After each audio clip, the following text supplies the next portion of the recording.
Okay, everyone. So welcome to another of our sort of RTD or Treveri CPD webinars that we're hosting over the course of this year.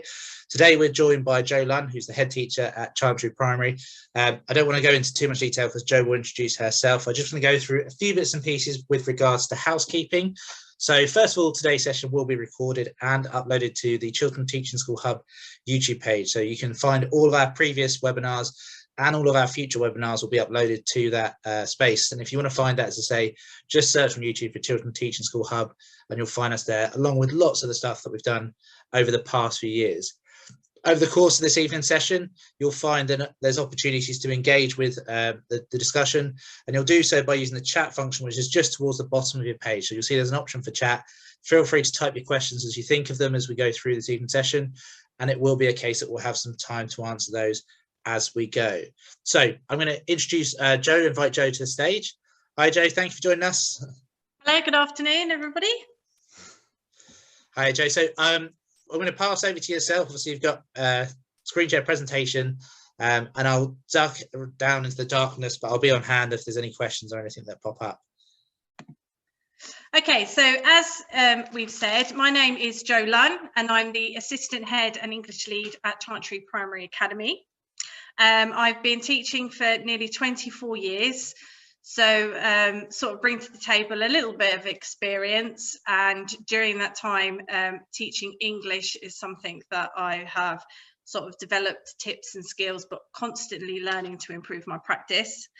And today we're going to be thinking about the teaching of reading, and I just wanted to encompass that with the importance of reading, and then how you could do some timetabling around reading, the layout of a reading week and planning, and then using something that I'm sure you are all hearing of that's relatively new in the teaching of reading area, and that's Vipers, and then how this leads to the content domains of reading. I do work predominantly in Key Stage 2. However, lots of what I'll be showing you today obviously does filter through down to Key Stage 1 and early years. So if you do have any questions about how you would differentiate, change it, adapt it for Key Stage 1 or early years, please don't hesitate to put a question in the chat, and I'll see if I can cover them as well. And the first thing I did want us to just think about is, why is reading important? We know it's a skill that we spend most of our primary career teaching children. So what is the importance of our children leaving us at year 6 being able to read? I don't know if anyone feels like typing anything in the chat about that. I'll give you just under a minute to be thinking, and if you want to type something in about why you think reading is important, you can. If not, I have some other suggestions I can share. So someone's put to introduce new language. It's definitely, we're going to be looking at vocabulary.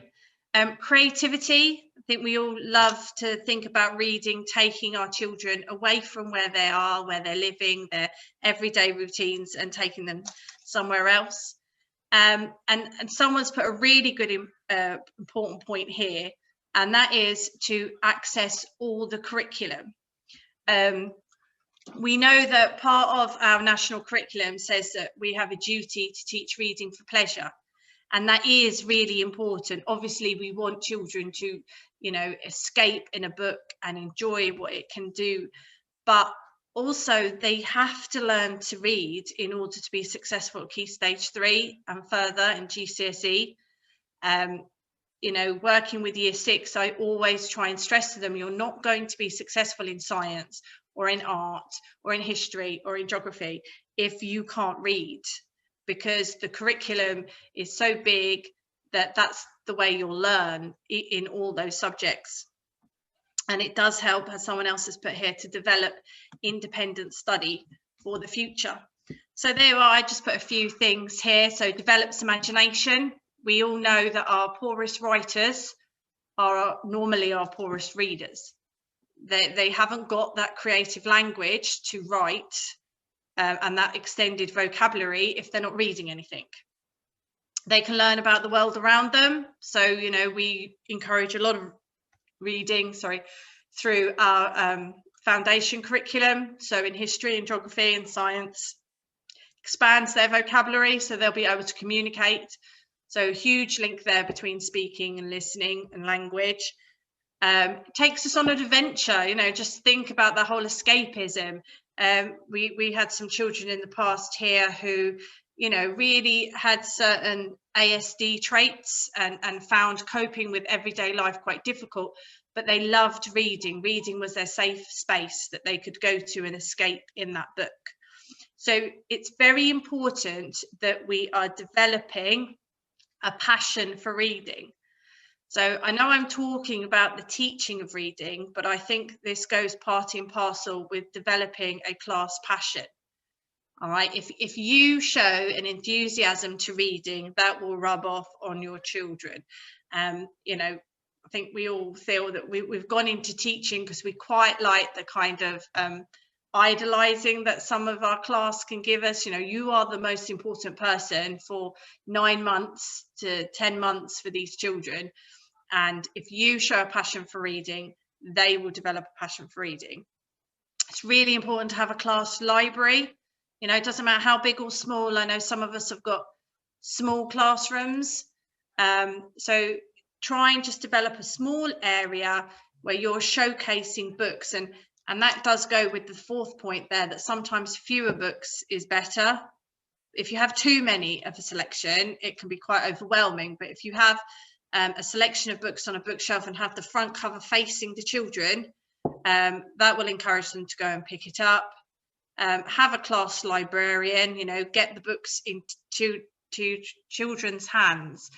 And it's always quite good, you know who they are. Who's that child in your class who, you know, is a bit more popular, has a bit more of the other children following them. If you have that person as your class librarian, then they're all going to want to read because that cool kid's reading, so it must be a good thing to do. Book of the week, author of the week. A top tip I got from some training I did last year was you might have a book on your class shelf that no one seems to be touching. So just discreetly put it in a brown envelope, get a member of the office team to bring it down with the school address on in the envelope, and you can like, look what's arrived in the post today, it's this book. Talk to them about it, and before you know it, they'll all want to be reading it. And you know, sometimes discuss with your schools may do this, maybe in your class, if you have a small class budget or something, having a book as a prize. You know, sometimes we're all too quick to give them small toys and things, but if we give them a book as a prize, that could be really beneficial. So I think that's sort of the foundation that any reading curriculum should be based on, that you are developing this passion and enjoyment for reading, and then the children will want to read more and more and more. And then the more they read, the better their skills develop. So how are we going to develop these skills for reading? So again, you know, I've, as I say, teach predominantly in Key Stage 2. So normally by the time I get them, they've completed their phonics, they've learnt to decode. So what have you observed? What have you seen in your training this year in your current schools? How are we teaching reading to the children? What kinds of things have you seen? If anyone wants to chat, pop anything in the chat about how they can actually teach more about reading. So maybe what are you doing at the moment? What have you seen other colleagues do?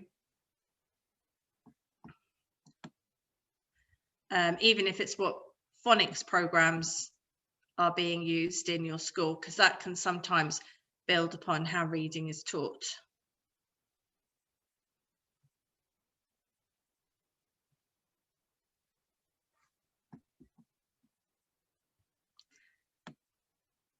So we've got here reading strategies.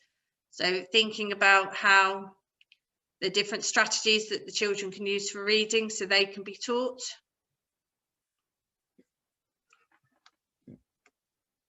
It might mean, and you know, I've worked in schools where this is definitely the case, that there isn't a clear focus on how reading is taught. So understanding the word, looking at synonyms and antonyms, etc. definitely. So here we've got guided reading. Thankfully, I know some schools still do this. Personally, when I taught reading through guided reading techniques, I found that was a bit chaotic. So if you're not familiar with that technique, it may be how some of you remember being taught reading at school and not actually realise that's what was going on. It's when the class is split into small groups and they have a carousel of activities. And on Monday, the teacher will work with one group with a text and do some comprehension work and reading work on that. And the other 3 groups might be doing some other activities. And then this rotates as the week goes on. I just remember finding it quite boring to teach myself. I'm going to go out on a limb there, because I was teaching the same thing 5 times a week sometimes. So the text got quite boring for me. So I was losing my passion. But also, what were the other 3 groups doing while I was working with that one group? Was it as a productive use of their time? Phonics, as we've said, some schools have Johnny Phonics, some schools use Read Write Inc, which is very popular now. All of those programs are trying to teach comprehension, but the majority of those programs is just teaching children to decode the word. So what I was finding in some schools is we've got a very clear program of how to teach phonics. So our children were learning to decode, but how are we teaching them the comprehension, which, as you can see, comes next. How are we teaching them to understand what they've read? And as someone who's worked in Year 6 for a very long time, I was finding that you were getting children who had been very successful in Key Stage 1 because they can decode and answer simple questions, but nothing was being done, excuse me, nothing was being done between Year 3 and Year 4 and Year 5 to help that child move on. So yes, I can decode these words, but I haven't got a clue what they mean. Yes, I can read that sentence, but I don't really know what the author was trying to make me think. I can't infer, I can't explain, and I have a very poor vocabulary. So one way around that is listening to children read. That is extremely time consuming. Our time is very precious. So to try and listen to 30 children read individually in 1 week is near enough impossible. That's where we get support staff to help us, but you know, that then means you as the class teacher, when are you teaching the child more skills? So a slightly newer way, if I can say newer, more fashionable way at the moment, but also a way that's proving to be very popular and work, as I'm finding in my current school, is whole class reading. So it's where you teach the whole class to comprehend what they're reading, using the reading domains, and then you move the whole class along. And that's what I'm going to be focusing more on today, to show you how you can put this together in your class, and hopefully you know, speak to your English coordinator if it's not happening already. How can you roll it out? So what it actually is you're using high quality texts and questions based on the reading domains to teach the comprehension skills that children need to understand what they've read. So we've used our phonics scheme or letters and sounds to teach the children to decode. Now we need to spend the next 6 years making sure that they know what they've read and how to answer questions on that. And what we're finding, because we're all using the same text, I read a lot of the text to the children, so it removes the glass ceiling. So unlike the guided reading where sometimes it was level to the children's reading age, this means that my whole class can access Refugee Boy, which is what we used in Autumn 1.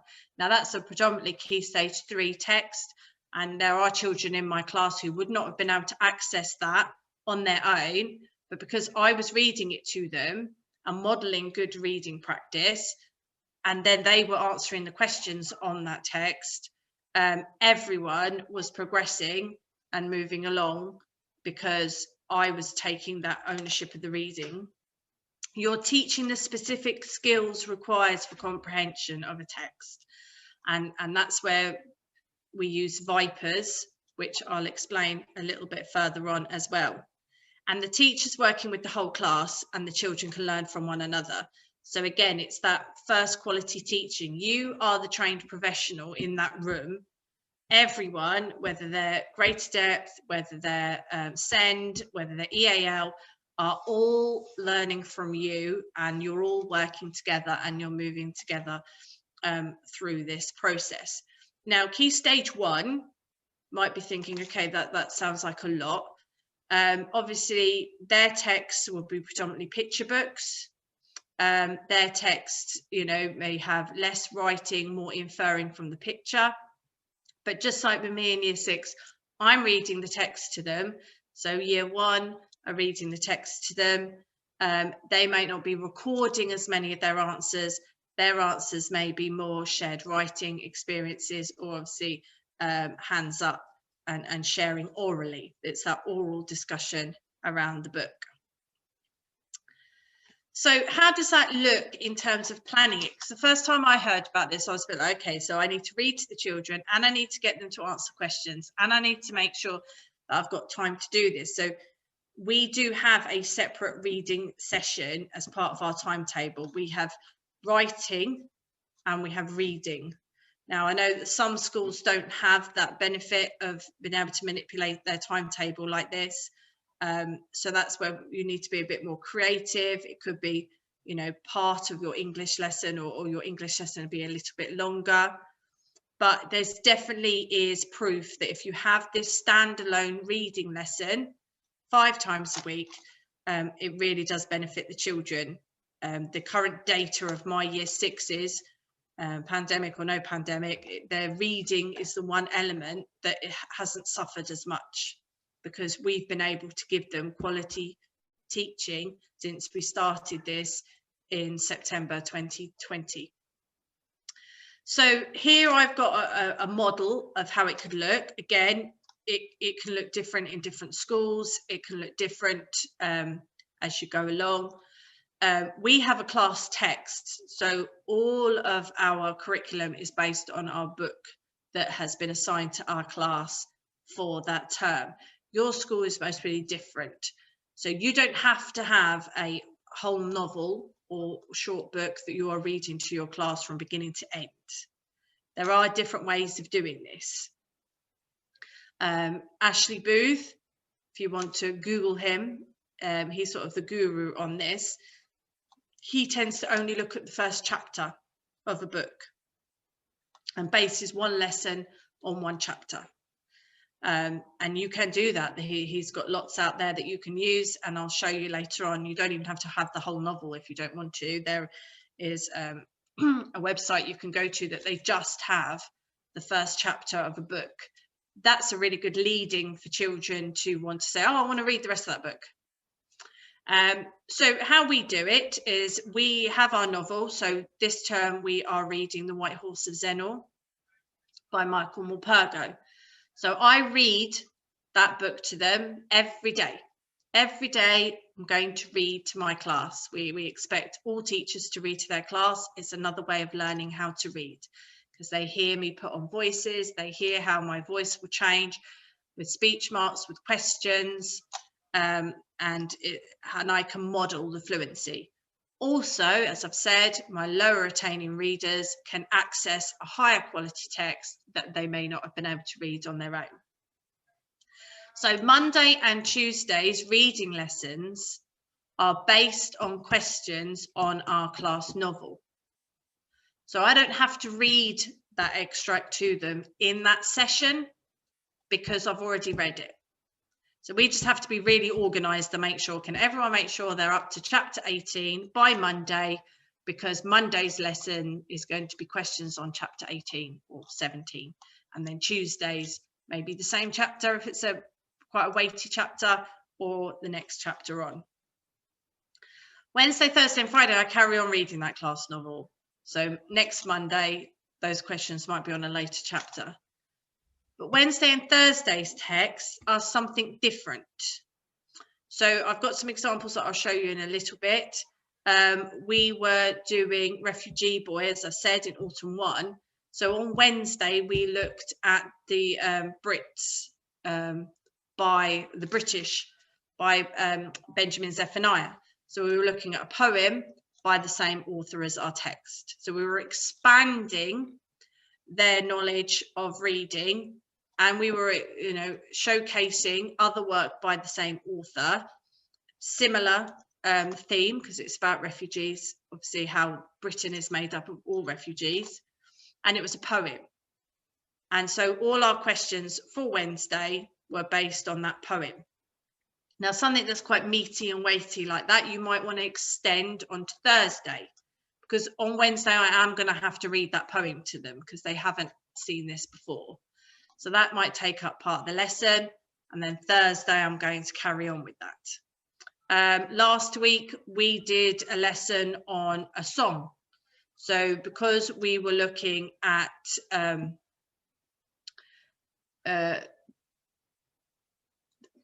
we're doing some work on Italy, we did Pompeii, and so we did the song, and there was questions on that as well. So you can use songs. There's quite a lot out there that are already rewritten and organised for you, or if you've got a passion to do it yourself. And it's just another way of showing the children. They love that because they know most of the songs, so they're all singing along at the beginning. And then you can show it, well, actually a song is a poem, and this is how we can answer questions on that. These two lessons, Wednesday and Thursdays, are really good to show some non-fiction as well. I'll show you an example of that later. And then Friday in our school, again, different schools do it slightly differently, we have an independent reading lesson. And I'll go into a little bit more about that one in a minute. So different schools may do it slightly differently. You may not be able to follow the whole week programme if your school aren't following this, but you most definitely will be able to at least have one of the standalone lessons where you look at a chapter from a book and then you can ask them questions based on that afterwards. So planning, we've been using PowerPoints. Say Ashley Booth, Key Stage 2 reading lesson resources. He's got loads out there that during the pandemic, he was quite happily handing out to any teacher for free, where he has written these questions based on the Vipers for a whole plethora of non-fiction, fiction, novels, texts, songs. So search him and there are ones there. And I've got a couple of examples that I can show you too. So one of the key features is to make sure that you're using high quality text. We're moving away from those short extracts, or dare I say it, the twinkle comprehension sheets. And they have their place. They're really good for people to practice. I use them a lot with Year 6 preparing for their SATs, but we want to develop that passion for reading. So this website, lovereadingforkids.co.uk, if you go to that website, they have a whole load of texts, very current children's books, and they have links to the first chapter. And so what I find in another school I've worked in, that was a really good way you could base your lesson on that first chapter, prepare the questions, and then that sparks that, I want to read the rest of that book. Please, miss, get me that book. Can I read the rest of that book? So that's a really good website to go to. Even if you just want to have conversations with children about books, it lets you know what the current books are that children should be reading. And there, as I said, you know, if you're doing science and you're doing about the human body, then you can do a non-fiction lesson based on some information they've got to read and then the lessons from that. A history topic, it might be something on the Victorians or a famous Victorian. You might do an extract of Charles Dickens. So last term, because we were doing the Victorians, we made sure that we did an extract from Christmas Carol just before Christmas. And that way then they're experiencing their classic text, which is also part of our national curriculum. And obviously you've got to know the text because you're going to be reading it, so you don't want to read it cold. You want to, you know, sell it to the children, and you've got to be able to obviously plan the questions. So I've mentioned the word vipers a few times. This I felt was such an eye-opener for me. So I've been teaching a long time, but I'm constantly learning new things. And the reading domains was always something that was bandied about, and I sort of know what they meant. And yeah, I had a vague understanding. I don't think anyone in my class did. So what they've done is simplified the reading domains into these 6 groups. And these are the skills that we've got to be teaching children. So even if you're not able to follow the whole reading structure that I showed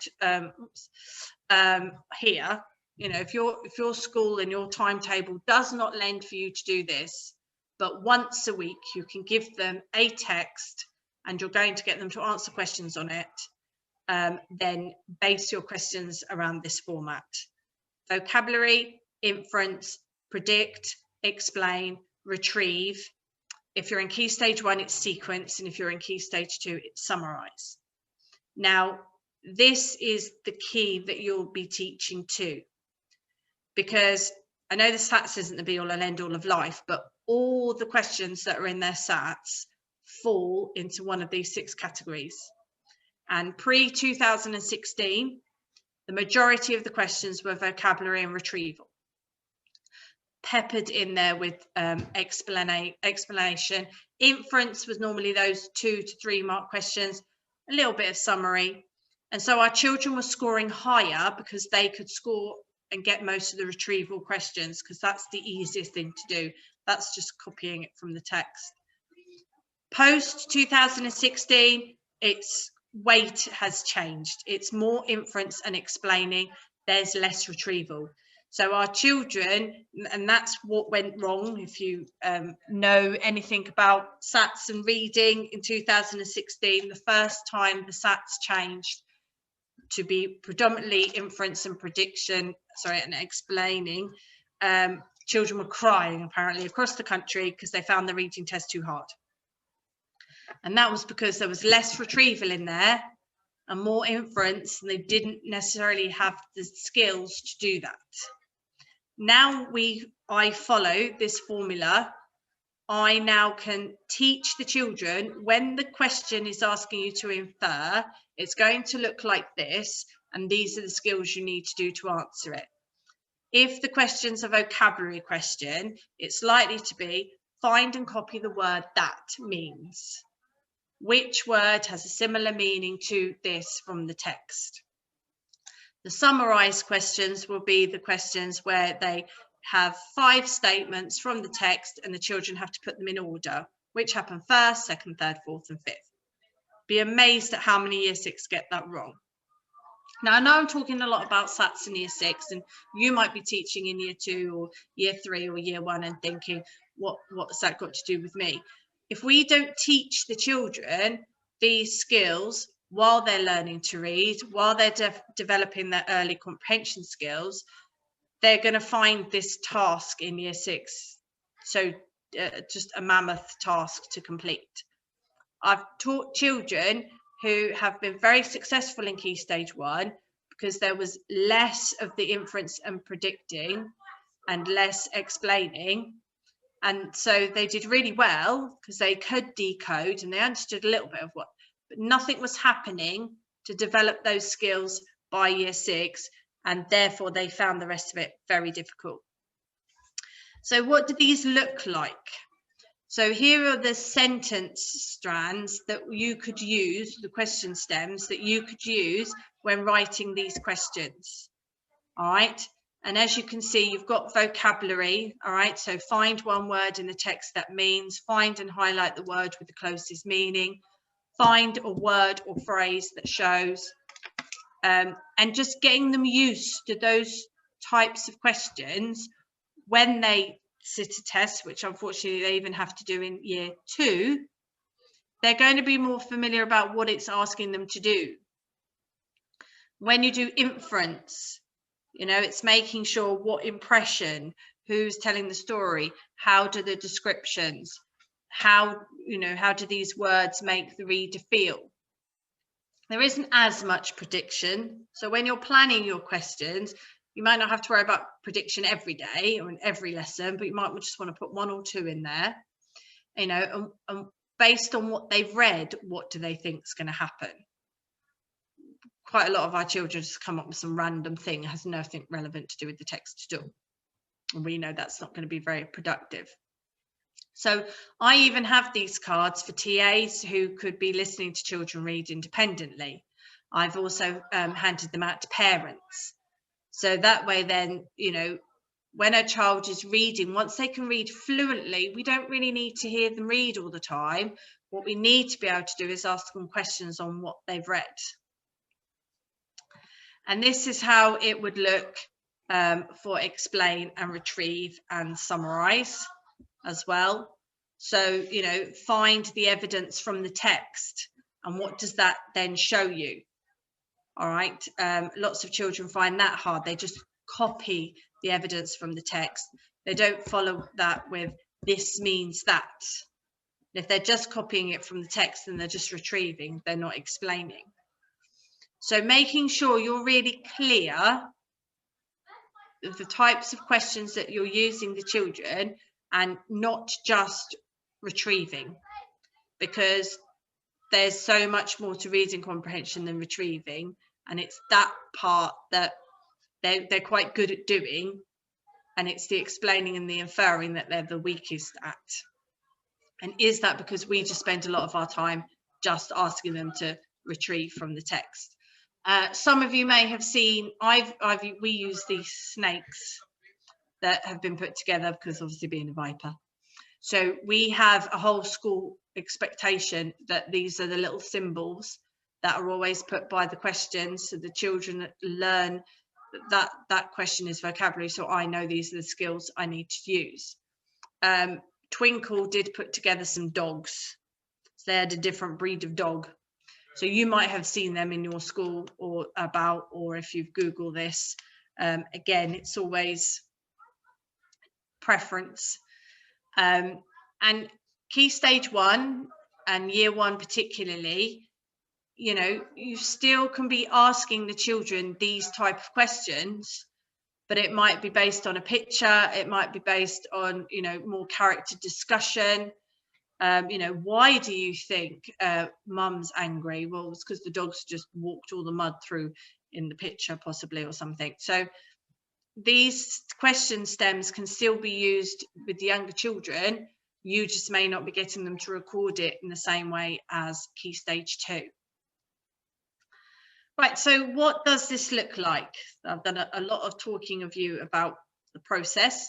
So I've asked a couple of colleagues. So obviously I do apologise, these are Year 6 ones, but I can assure you they look very similar throughout the school. So this PowerPoint contains all that we need for a week's worth of reading lessons. We always start with vocabulary. So the questions that this lesson is on is not chapter 16. We're looking at the vocabulary that they will need to know for chapter 16. Some teachers do it slightly different. I've got another example later. So here, they decided for a bit of fun, they've made it into an anagram. So it's a bit more than just telling the children what it means. So we've got the definition at the bottom. We've got the sentence it should go in, but there was an anagram of the word that we're learning. So that was just a technique that this particular teacher likes to put together.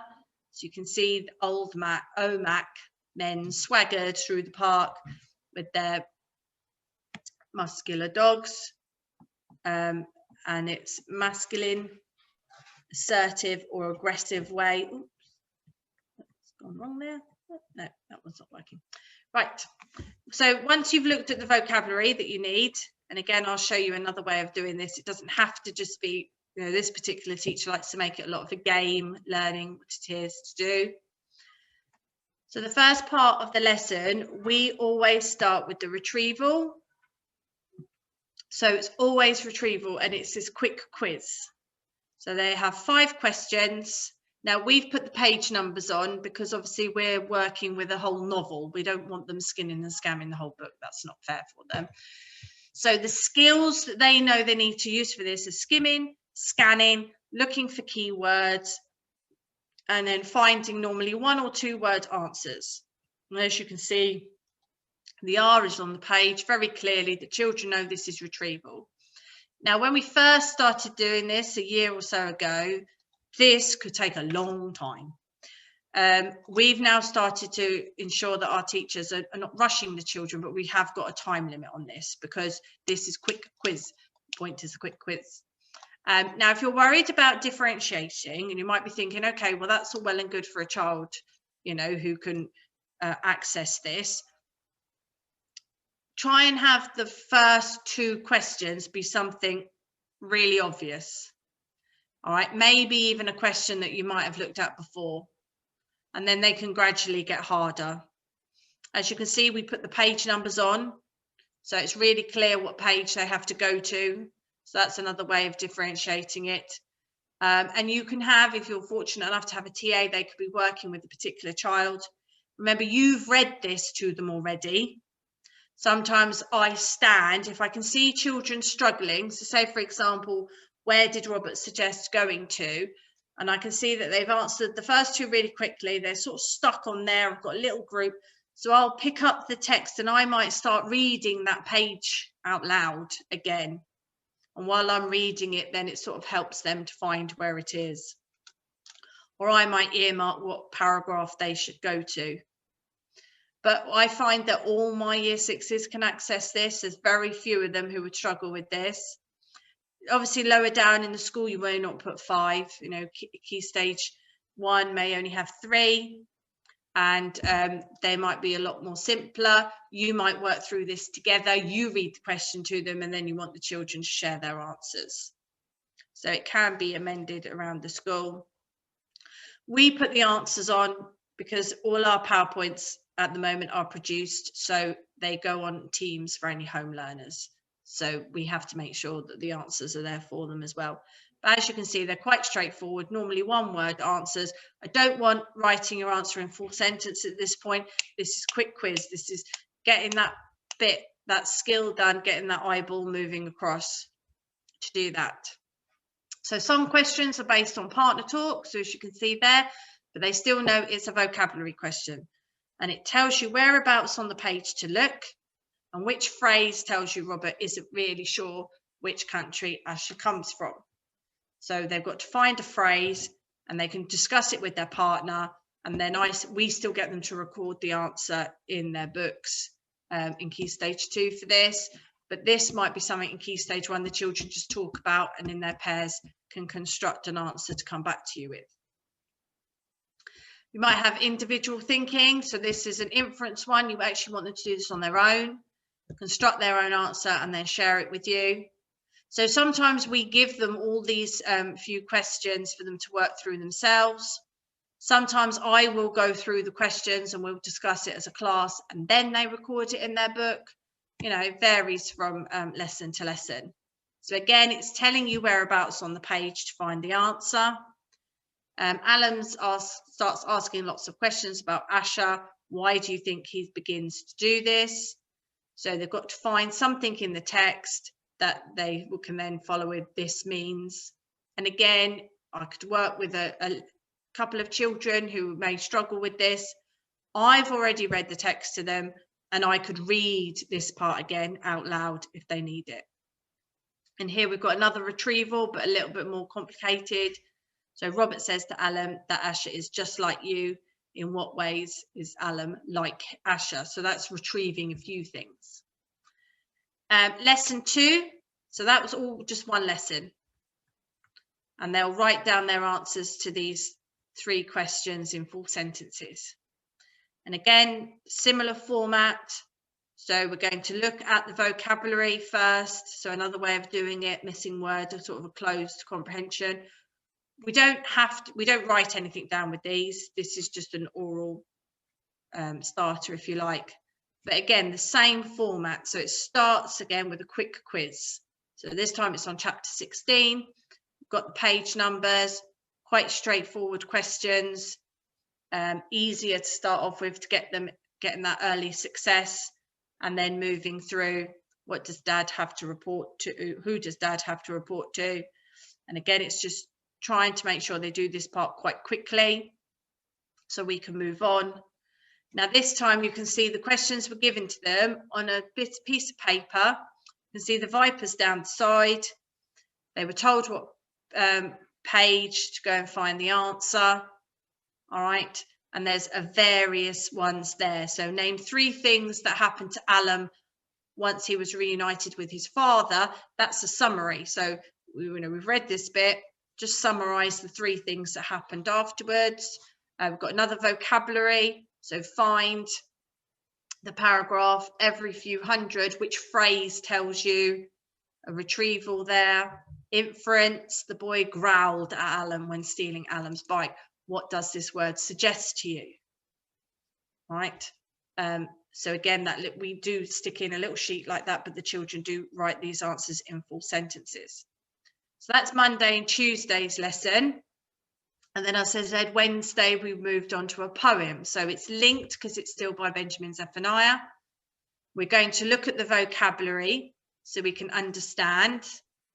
And they have a copy of the poem, which we'll read together. So this was the vocabulary that they may needed to have understood. Some of them they would have done in history previously, but some of them they may not have. And then we had questions. So we'd spent a lot of time reading it and looking at it and discussing it and talking about the vocabulary. So then Thursday's lesson, still Wednesday's lesson.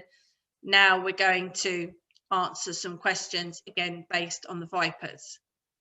So there were retrieval questions, inference questions, as you can see, vocabulary questions. And we do try to set them out like they would be set out in a SATS test, because obviously here in Key Stage 2, we want to make sure the children are familiar with what that looks like. And this one was slightly different. We were actually inferring a picture. So it's still based on refugees, because that was our topic.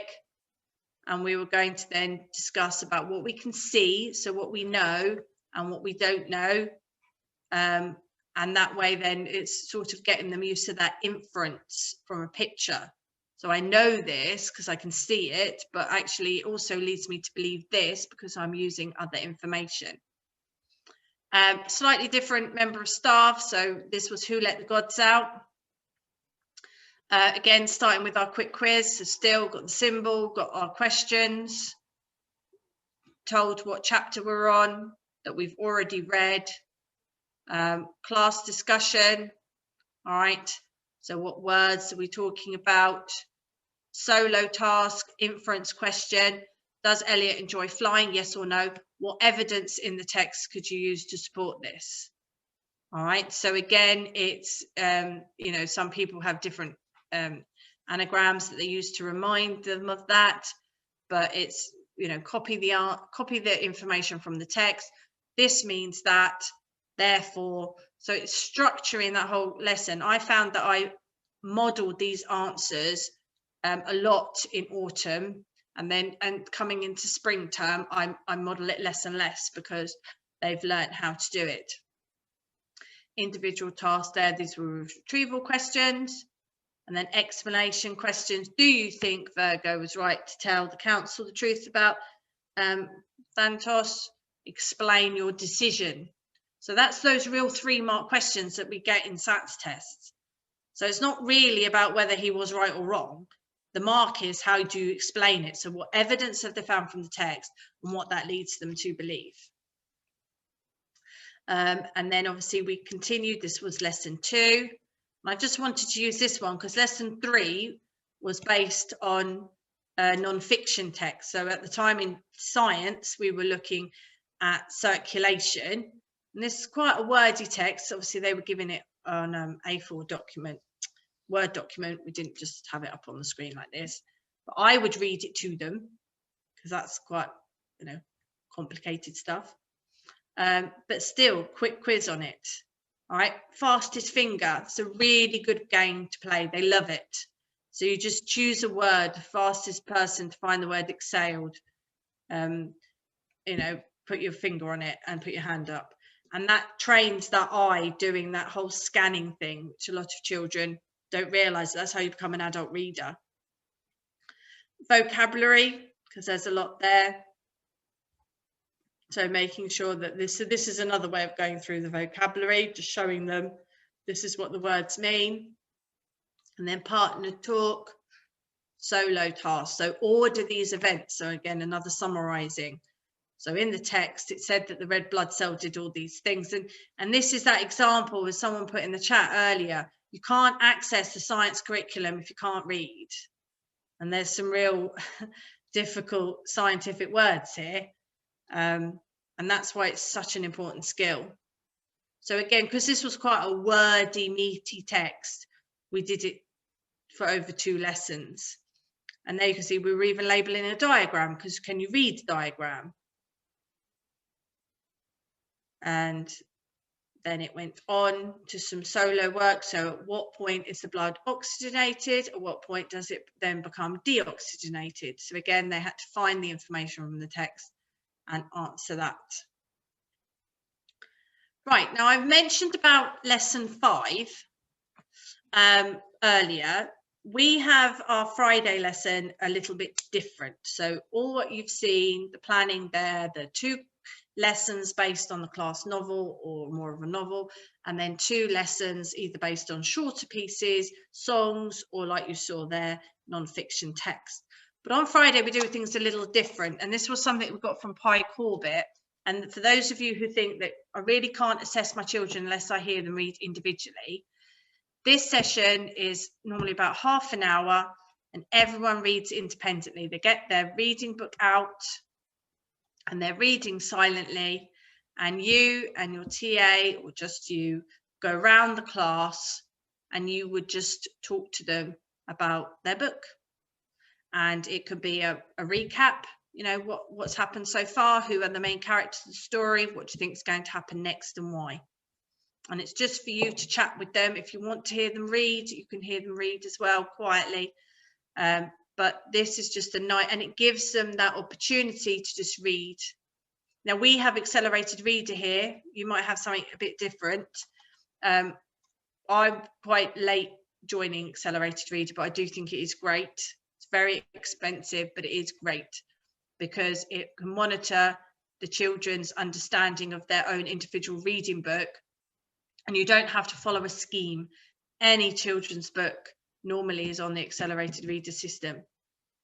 They do a quiz at the beginning, like assessment, every half term. That gives them a level, and all are free read. Everyone's a free reader because all the books are put on this scheme with these levels, and the children get their ZPD code, and that tells them what books they can read. They find those books, they read it, and when they finish, they get an iPad and they do a quiz on it that the program gives them. And if they're passing it, getting 8 out of 10, then they should then improve their ZPD code every half term, and it really does work. So, you know, the children aren't having to sit and read possibly some slightly uninteresting schemed books. They're reading books that they really, you know, that nobody looks like, oh, you're a free reader and I'm not a free reader. That was a phrase actually that on some Ashley Booth training I went on, they strongly recommended you never use, because you just letting someone feel that they're inadequate at reading because they're still on this scheme and someone else isn't. He also strongly recommends you don't have those charts in your room to show how many books we've read. I did it. I had a fantastic racing track, went all around the room, and everyone had their own racing cars. And if you read, every time you read a book, you moved your racing car. But if you're reading The Hobbit, your car's not going to move as quickly as someone who's reading shorter text. And you don't want to discourage children from reading high quality literature like that. And they're going to be discouraged because their car will never move. So just little tips like that are also good to know. As also I've mentioned a lot, reading aloud is something that on all the training I've been on and how I've developed my practice over the years is one of the most powerful things that you can do as teachers. Our colleagues and any of you in early years and year 1 and year 2 will be doing it constantly. And it always seems to be this expectation, the further up the school you go, the less you do it. I know our days are cram-packed full between science and geography and history and reading and writing and maths and arithmetic and, you know, assembly, and there's so much to fit in. Find those 10 minutes and don't leave it at the end of the day, because that will then be missed off. So we tend to do it here. It's on our timetable to read to the class when they first come in after lunch. So it's quite a nice way to calm them down. You might want to do it 5 minutes before they go out to lunch. It may vary. But you reading aloud to the children frequently helps them to develop their vocabulary, helps them to learn how to read the patterns and the tune of reading, but it just helps them to enjoy stories that otherwise they wouldn't experience. You know, I have memories in what is now year 3 of being read to, and in year 4. And my teacher was reading Roald Dahl. And I don't think I've ever read Danny, Champion of the World myself, but my year 4 teacher read it to us. So I know all about it. So, you know, that also helps expand the children's vocabulary. Now, here, because we have a book-based curriculum, those books that I'm reading out loud to the children tend to be that novel that we're looking at, because we need to work through it as part of our learning. But, you know, finding your favourite book and just reading them the first chapter. You might want to do World Cup of books. So I did this when I was in year 5. I chose 16 books, got them all out.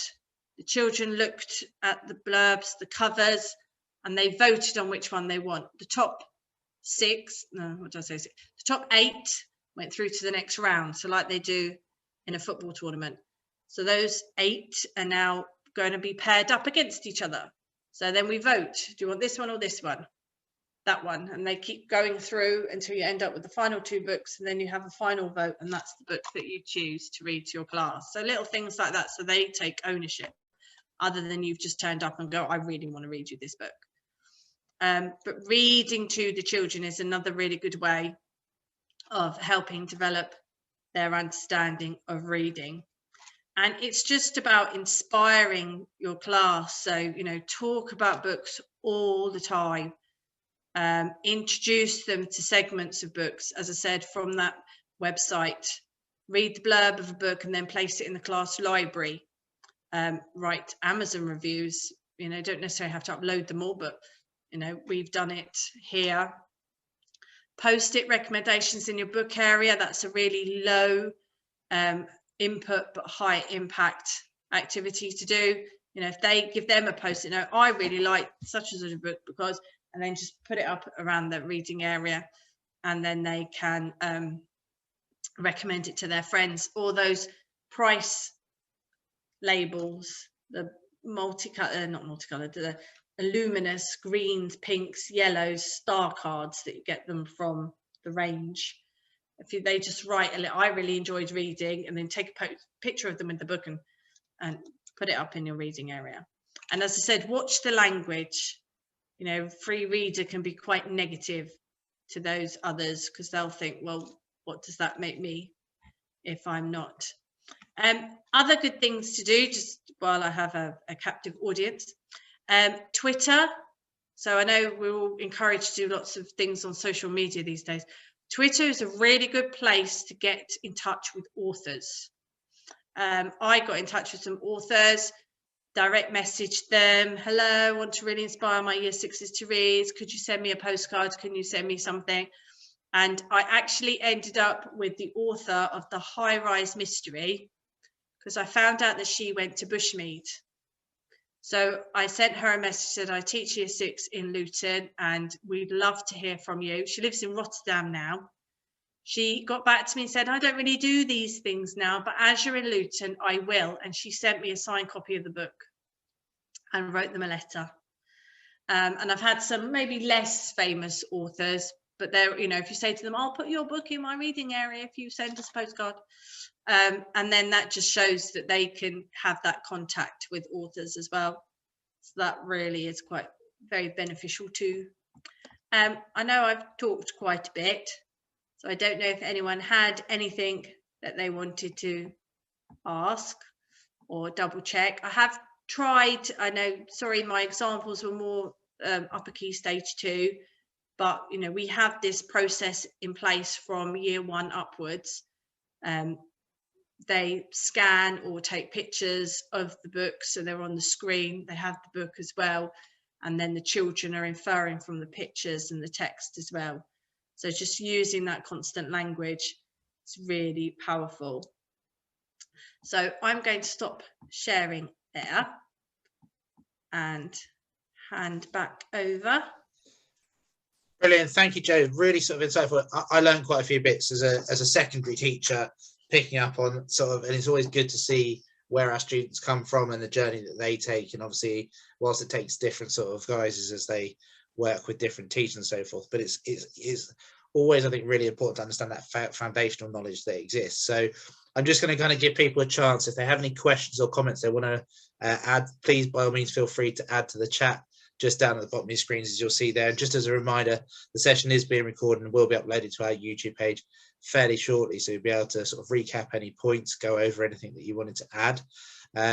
If there's anything that you want to add, as I say, pop so in the chat now. If not, by all means, feel free to engage with us on Twitter. As mentioned, Joe sort of directed us towards that as well, so we'll be able to find some conversation that you can sort of reach out to ourselves or each other around this sort of topic area. But there aren't any more questions coming through, so I think we'll wrap things up there. Joe, massive thank you today, really useful sort of insight. And again, if you have any questions or anything following on, by all means, please feel free to reach out to us. Thanks, Joe.